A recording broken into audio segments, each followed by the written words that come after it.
최대 논란은 홍준표, 김성태 등의 자유한국당 지도부의 밀양 화재 관련 막말들일 거라고 생각이 들거든요. 네. 이거는 이거는 뭐라고 표현해야 돼요? 저주? 저는 그냥 막말이 아니라고 봤어요. 저주의 발언이라고 봤는데요. 예. 그 저주가 누구를 향한 저주냐? 그건 국민에 대한 저주라고 그러니까. 생각했어요. 자기들 정쟁을 위해서 국민을 벌모로 잡는 것 같은 그런 느낌. 예, 그리고 구정 앞두고 또 화재 사고가 날 것. 그래서 또 화재 사고 나면 내 말 맞았다 좋아할 겁니까? 죄송합니다. 진짜 이거 상상을 초월하는 거잖아요. 네. 문재인 후보 이렇게 비교를 해보면 답이 쉽게 나올 거라고 생각해요. 이런 말 못하죠. 이쪽 분들은. 상상할 수가 없죠. 그러니까. 이해할 수가 없고요. 그런데 더 이해할 수가 없는 게 뭔지 아세요? 언론의 태도예요. 만약에 추미애 대표님이 이런 말 했다고 생각해 보세요. 몇 날 며칠을 언론이 종편이 사설로 토론으로 패널 동원해서 씹지 않았겠습니까? 요즘에 언론 행태를 보니까 이런 말도 안 되는 엄청난 막말을 그냥 어떤 가치 판단 없이 그냥 실어줘요. 네. 그러면서 자기들끼리 지지고 볶고 싸우라. 막 네. 즐기는 그런 느낌. 네. 그리고 그건 결과적으로 홍준표 대표를 봐주는 거죠. 정말 이분의 막말은 정말. 그리고 하는 말마다 거짓말이잖아요. 이낙연 총리가 어째야 된다는 등 세월호 참사 책임을 지면 이런 식이잖아요. 제가 그거와 관련해서는 할 말이 좀 있죠. 제가 밀양 화재가 났을 때 고향이잖아요. 저희 친정이 밀양 그러세요? 네, 집안이에요. 그래서 엄마는 밀양 박씨. 밀양군 삼랑진읍 율동리가 제 호적에 오랫동안 제 호적 그렇구나. 주소였거든요. 그러니까 밀양 그러면 느낌이 좀 다르죠. 아무래도 고향이니까.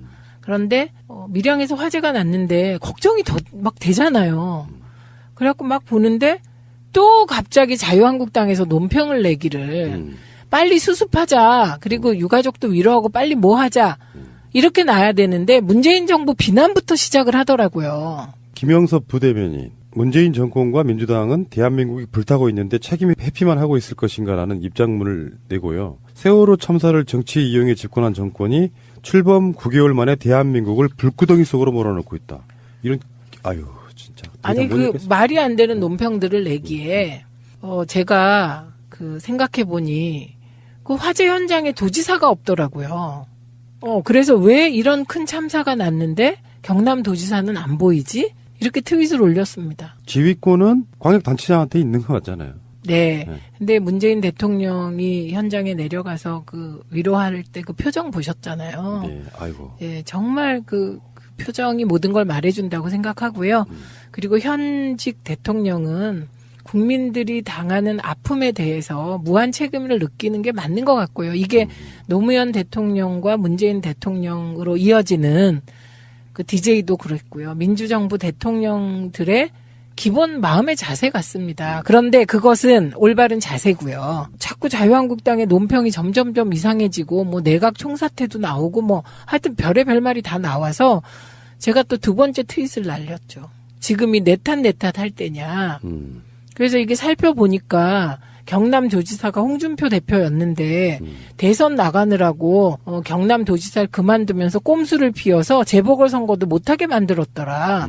그런데 기본적으로 소방직은 지방직이다. 그렇죠. 예, 그리고 그 소방에 대한 인사 등 모든 권한은 지휘 권한은 도지사가 갖고 있고 그런 거더라. 그리고 성남시에서 그 환풍기 사고 났을 때 그때 새누리당이 이재명 물러나라고 난리 쳤잖아요. 그렇죠. 그런 논리라면 경남도지사하고 밀양시장한테 책임을 물어야지 왜 이러냐 이렇게 얘기를 하고 물론 저는 본 뜻이 온 힘을 다 모아서 지금 수습하고 대책을 마련해야 될 때 이런 유치한 우리가 논란을 해야 되겠냐. 그렇죠. 예, 이렇게 제가 썼어요. 너무 맞는 말인데 그걸 조선일보가 온 힘을 다하여 수습할 때 지금 이게 뭐냐 이 부분은 싹 빼고 이제 자유한국당 탓했다 이렇게 일보를 내보냈더라고요. 정쟁으로 지들이 몰아가는 거지. 그렇죠. 그러니까 이제 갑자기 자유한국당에서 또 논평을 내게 됩니다. 표창원, 최민희 남매가 자기들을 도와주고 있다며. 아이고. 그래서 저는 그걸 어떻게 읽었냐면 우리들의 지적이 맞았나 보다. 그렇지. 우리는 항상 반대로 해석하면 돼. 라고 처음으로 생각해 보았습니다. 난 항상 그렇게 해요. 그리고 표창원 의원은 원내니까 표적을 삼아도 되지만 불쌍한 낙선 원내인 저를 왜 표적으로 삼습니까? 그럼 유명한 거죠. 또 표적들로부터 제가 고영주로부터 고발당했습니다. 아이고. 제가 고영주가 문재인은 공산주의자다라고 강의에서 한 얘기를 그 녹취록을 폭로했잖아요. 19대 때. 그랬지. 예. 그런데 뭐 제 블로그에 고영주를 명예훼손하는 게 올라와 있었대요. 근데 사실 저 블로그 비번을 몰라요. 19대 때부터 했는데 네. 그것도 다 실무자들이 하기 때문에 그렇구나. 사실 의원들이 블로그 비번이나 이거 알고 직접 올리는 일은 없고요. 블로그는 트윗은 직접 하지만 그래서 알고 보니 이주영 실장이 올렸나요? 그거? 아닙니다. 제가 올린 건 아니고요. 이주영 실장이 비번 누군가에게 알려준 거죠. 네, 저희를 도와주던 이제 네. 그래갖고 이제 전문가가 있어요. 그런 블로그나 이런 분이 대선 끝나고 난 다음에 제가 대선 때 이제 너무 열심히 일하는 걸 지켜봤다며 저를 도와주겠다고 해서 그러니까 제3자가 올린 거더라고요.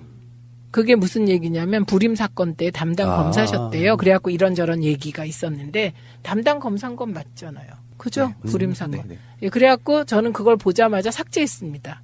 왜냐면 제가 알고 나서 그대로 놔두면 그것도 명예훼손으로 또 걸까봐.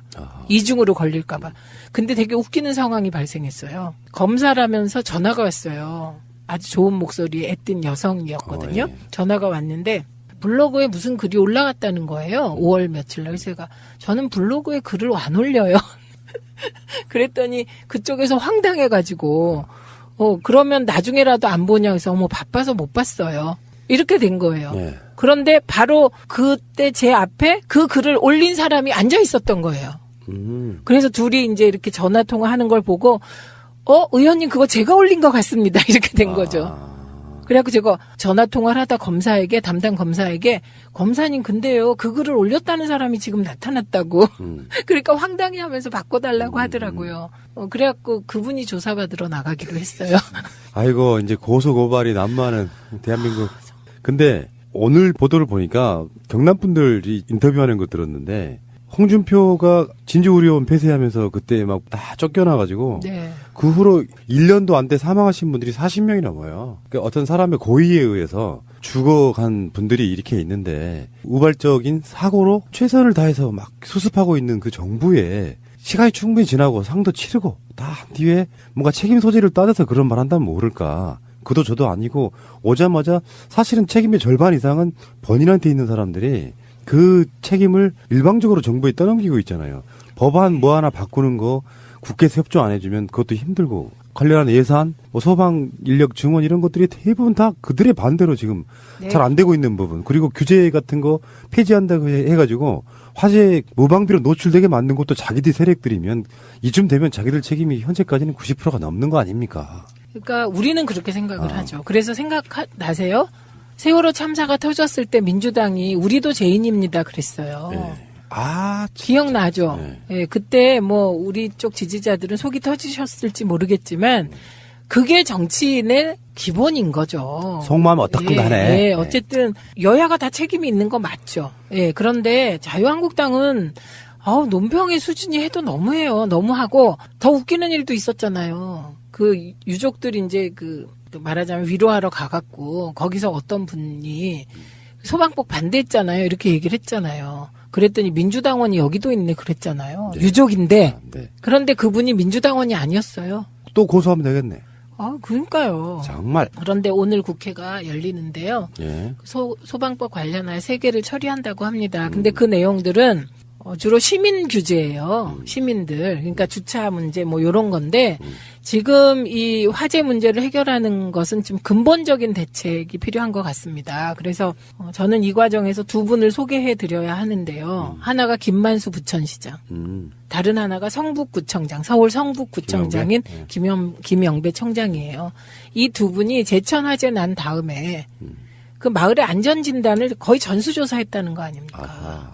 그리고 이분이 둘 다 민주당 소속입니다. 그리고 두 분 다 공교롭게도 노무현 정부 때 청와대에서 행정관으로 근무했던 분이고, 그러니까 다들 좀 기초자치단체가 그런 안전점검에 일제히 들어가야 될 것 같아요. 정부가 29만 그 소위 다중이용시설을 안전점검 전수조사 하겠다고 하지만 그게 다 지방자치단체로 나누어져서 내려가는 거거든요. 그렇죠. 네. 그래서 지금 문재인 대통령도 청와대 화재 안전대책 특별 TF 구성을 지금 지시한 상황인데요. 네. 건물이라든지 화재라든지 하는 거는 굉장히 오랜 시간 동안에 쌓여온 그야말로 적폐예요. 요거를 하루아침에 바꾸는 건 사실상 불가능하고 저항도 있는 것이고 지금 화제들 중에 그 숨어있는 것 중에 하나가 필로티 원법 같은 거잖아요. 네. 건물을 지어야 되는데 주차 공간이 없으니까 아예 1층은 주차 공간으로 뻥 뚫리게 만들어서 이게 화재에 굉장히 취약한 구조라는 거지 않습니까? 지진에도 네. 취약하고요. 그다음에 네. 필로티 외에도 드라이비트가 계속 나오는 네. 것도 드라이비트가 지나치게 잘 타는 제재잖아요. 이걸 어느 날 갑자기 정부가 어떻게 바꿔요? 그러니까 드라이비트나 필로티를 도입하게 된 것은 서민주택 많이 짓자 뭐 이런 취지로 한 건데 그게 이제 정책을 쓸 때 한쪽에 치우치면 다른 쪽이 소홀히 되는 것이죠. 그러니까 그걸 바로잡는 노력은 이게 범정부 차원에서 해야 되지만 제일 중요한 건 국회예요. 국회에서 빨리 법을 보완해야 되고 저는 우선 첫 번째는 소방직 국가직화가 왜 필요한지 이번에 보여줬다고 생각을 해요. 그다음에 두 번째는 소방직 그 법정 인원이라도 채워라. 지금 60% 내지 70%밖에 법정 인원도 못 채우고 있잖아요. 법을 왜 안 지켜요? 충원해야죠. 그러니까요. 그게 예산으로 야당이 막기 때문이에요. 그다음에 제가 이번에 깜짝 놀란 게 대구 칠라병원에서 화재 났잖아요. 예. 한 명도 안 돌아가셨어요. 잘한 거죠. 그러니까 지자체마다 너무 소방 여건이 다른 거예요. 지자체의 재정 여건에 따라. 그렇군요. 예, 그러면 예를 들면 제천이나 밀양에 사시는 분들은 열악한 소방 여건에서 살아야 되고 상대적으로 여력이 있는 서울이나 대구 뭐 등지에 사는 분들은 좋은 소방 여건 속에서 사셔야 되고 이거 아니잖아요. 최근에 제가 생각한 건데 아까 의원님 말씀이 완벽한 정답인 것 같아요. 이게 지자체도 돈을 써야 되는데 딱 그 마인드 있잖아요. 우리 지자체에서는 불 별로 안 나는데 뭐 거기다가 장비 새로 사고 증원하고 이런 거에 대한 개념 자체가 없는 거죠. 그러니까 우리 지자체는 불이 잘 안 난다. 그 홍준표 네, 대표 그런 식이에요. 마인드잖아요. 그러니까, 예, 그러니까 그 화재나 안전 문제는 단 한 명이 죽으면 안 된다. 단 한 명도 안 된다. 이런 관점에서 접근을 해야 되는데요. 게다가 이번에 이제 밀양 참사의 경우에는 응급실에 탕비실이 있었다는 거 아닙니까? 응급실에. 응급실에는 탕비실처럼 전기선을 이용하는 무슨 설치를 하면 안 된답니다. 그 의료 장비 외에는. 그리고 바로 그 탕비실에 그 전기선에서 지금 발화가 시작됐다. 그게 지금까지 나온 얘기 중에 가장 신뢰성 있는 얘기인데 이게 다 뭐겠어요. 탕비실을 응급실 한쪽에 몰아넣음으로써 공간 확보도 하고 말이 안 되는 일을 한 거죠. 그리고 누가 그거 안전 점검할 때 봐준 사람 있을 테고 만든 사람 있을 테고 봐준 사람 있을 테고 돈 아끼려고 또 자체적으로 한다는 거 아니에요? 그렇죠. 그런 생각 들었어요. 누구 잘못이라고 말하기 이전에 오랫동안 켜켜이 쌓여 있어 왔던 부분에 홍준표건 김성태건 누구건 간에 다 사실은 이쪽 분들이라고 할지라도 사회를 만드는 데 있어서 어쩌면 다 같은 공범들에 가까워요. 그걸 굳이 책임 소재를 따지자면 저 사람들한테 훨씬 더 많아. 근데 단지 정권을 잡은 지 1년도 안 된 7, 8개월밖에 안 된 정권에게 갑자기 범인인 사람이 와서 당신 때문에 불났다 이런 뉘앙스로 말하는 것 같은 그 느낌이 화가 나는 거예요. 우리들 입장에서는. 네. 책임이 공동으로 있다고 하는 게 맞는 거고요. 굳이 당신들처럼 따지자고 하면 당신들 잘못이 90%야 라고 말해주고 싶은데 적반하장식으로 와서 블랙 놈이 와서 화를 내는 거예요. 그래서 우리가 화를 내는 겁니다. 표적을 삼아도 되지만 불쌍한 낙선 원해인 저를 왜 표적으로 삼습니까? 그럼 유명한 거죠. 또 표적들로부터 제가 고영주로부터 고발당했습니다. 아이고. 제가 고영주가 문재인은 공산주의자다라고 강의에서 한 얘기를 그 녹취록을 폭로했잖아요. 19대 때. 그랬지. 예. 그런데 뭐 제 블로그에 고영주를 명예훼손하는 게 올라와 있었대요. 근데 사실 저 블로그 비번을 몰라요. 19대 때부터 했는데 네. 그것도 다 실무자들이 하기 때문에 그렇구나. 사실 의원들이 블로그 비번이나 이거 알고 직접 올리는 일은 없고요. 블로그는 트윗은 직접 하지만 그래서 알고 보니 이주영 실장이 올렸나요 그거? 아닙니다. 제가 올린 건 아니고요. 이주영 실장이 비번 누군가에게 알려준 거죠. 네, 저희를 도와주던 이제 네. 그래갖고 이제 전문가가 있어요. 그런 블로그나 이런 분이 대선 끝나고 난 다음에 제가 대선 때 이제 너무 열심히 일하는 걸 지켜봤다며 저를 도와주겠다고 해서 그러니까 제3자가 올린 거더라고요. 그게 무슨 얘기냐면 불임 사건 때 담당 검사셨대요. 그래갖고 이런저런 얘기가 있었는데 담당 검사인 건 맞잖아요. 그죠? 불임 사건. 네. 예, 그래갖고 저는 그걸 보자마자 삭제했습니다. 왜냐면 제가 알고 나서 그대로 놔두면 그것도 명예훼손으로 또 걸까봐. 이중으로 걸릴까봐. 근데 되게 웃기는 상황이 발생했어요. 검사라면서 전화가 왔어요. 아주 좋은 목소리의 애띤 여성이었거든요. 전화가 왔는데 블로그에 무슨 글이 올라갔다는 거예요. 5월 며칠 날. 그래서 제가 저는 블로그에 글을 안 올려요. 그랬더니 그쪽에서 황당해가지고 그러면 나중에라도 안 보냐 해서 바빠서 못 봤어요. 이렇게 된 거예요. 예. 그런데 바로 그때 제 앞에 그 글을 올린 사람이 앉아 있었던 거예요. 그래서 둘이 이제 이렇게 전화 통화하는 걸 보고 의원님 그거 제가 올린 것 같습니다. 이렇게 된 거죠. 그래갖고 제가 전화 통화를 하다 담당 검사에게 검사님 근데요 그 글을 올렸다는 사람이 지금 나타났다고 그러니까 황당해하면서 바꿔달라고 하더라고요. 그래갖고 그분이 조사받으러 나가기로 했어요. 아이고 이제 고소 고발이 난무하는 대한민국. 근데 오늘 보도를 보니까 경남 분들이 인터뷰하는 거 들었는데 홍준표가 진주의료원 폐쇄하면서 그때 막 다 쫓겨나가지고. 네. 공검에 일제히 들어가야 될 것 같아요. 정부가 29만 그 소위 다중이용시설을 안전점검 전수조사하겠다고 하지만 그게 다 지방자치단체로 나누어져서 내려가는 거거든요. 그렇죠. 네. 그래서 지금 문재인 대통령도 청와대 화재안전대책 특별 TF 구성을 지금 지시한 상황인데요. 네. 건물이라든지 화재라든지 하는 거는 굉장히 오랜 시간 동안에 쌓여온 그야말로 적폐예요. 요거를 하루아침에 바꾸는 건 사실상 불가능하고 저항도 있는 것이고 지금 화재들 중에 그 숨어있는 것 중에 하나가 필로티 원법 같은 거잖아요. 네. 건물을 지어야 되는데 주차 공간이 없으니까 아예 1층은 주차 공간으로 뻥 뚫리게 만들어서 이게 화재에 굉장히 취약한 구조라는 거지 않습니까? 지진에도 네. 취약하고요. 그다음에 필로티 외에도 드라이비트가 계속 나오는 것도 드라이비트가 지나치게 잘 타는 제재잖아요. 이걸 어느 날 갑자기 정부가 어떻게 바꿔요? 그러니까 드라이비트나 필로티를 도입하게 된 것은 서민주택 많이 짓자 뭐 이런 취지로 한 건데 그게 이제 정책을 쓸 때 한쪽에 치우치면 다른 쪽이 소홀히 되는 것이죠. 그러니까 그걸 바로잡는 노력은 이게 범정부 차원에서 해야 되지만 제일 중요한 건 국회예요. 국회에서 빨리 법을 보완해야 되고 저는 우선 첫 번째는 소방직 국가직화가 왜 필요한지 이번에 보여줬다고 생각을 해요. 그다음에 두 번째는 소방직 그 법정 인원이라도 채워라.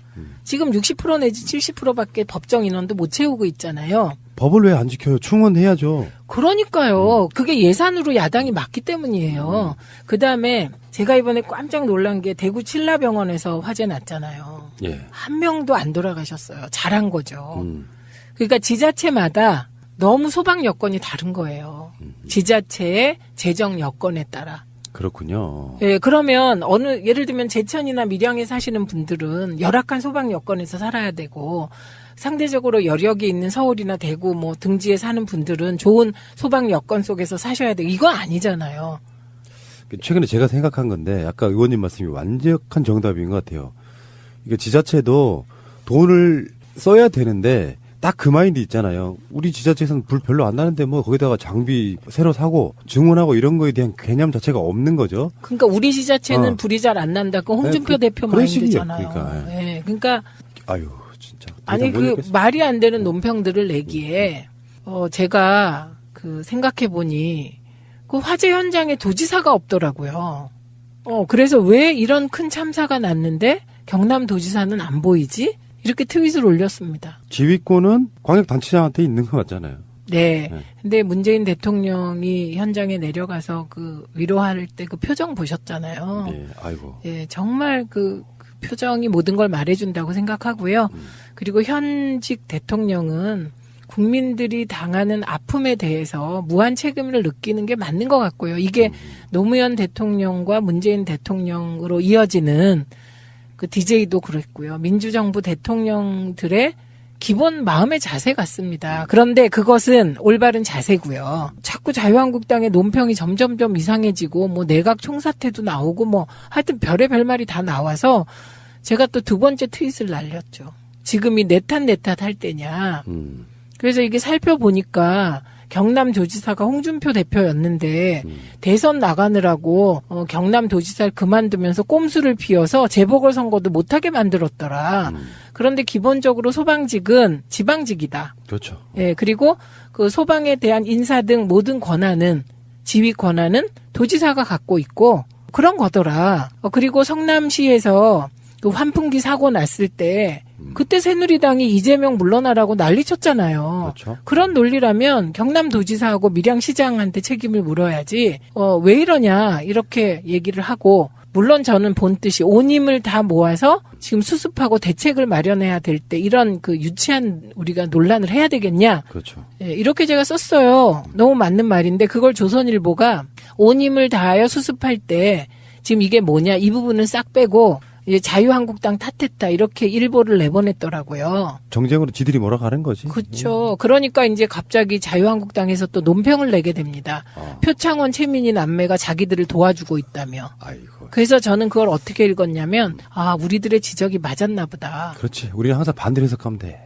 라고 처음으로 생각해 보았습니다. 난 항상 그렇게 해요. 그리고 표창원 의원은 원내니까 그 후로 1년도 안 돼 사망하신 분들이 40명이 넘어요. 그러니까 어떤 사람의 고의에 의해서 죽어간 분들이 이렇게 있는데 우발적인 사고로 최선을 다해서 막 수습하고 있는 그 정부에 시간이 충분히 지나고 상도 치르고 다 한 뒤에 뭔가 책임 소재를 따져서 그런 말 한다면 모를까. 그도 저도 아니고 오자마자 사실은 책임의 절반 이상은 본인한테 있는 사람들이 그 책임을 일방적으로 정부에 떠넘기고 있잖아요. 법안 뭐 하나 바꾸는 거 국회에서 협조 안 해주면 그것도 힘들고 관련한 예산, 소방 인력 증원 이런 것들이 대부분 다 그들의 반대로 지금 네. 잘 안 되고 있는 부분. 그리고 규제 같은 거 폐지한다고 해가지고 화재 무방비로 노출되게 만든 것도 자기들 세력들이면 이쯤 되면 자기들 책임이 현재까지는 90%가 넘는 거 아닙니까? 그러니까 우리는 그렇게 생각을 하죠. 그래서 생각나세요? 세월호 참사가 터졌을 때 민주당이 우리도 죄인입니다 그랬어요. 네.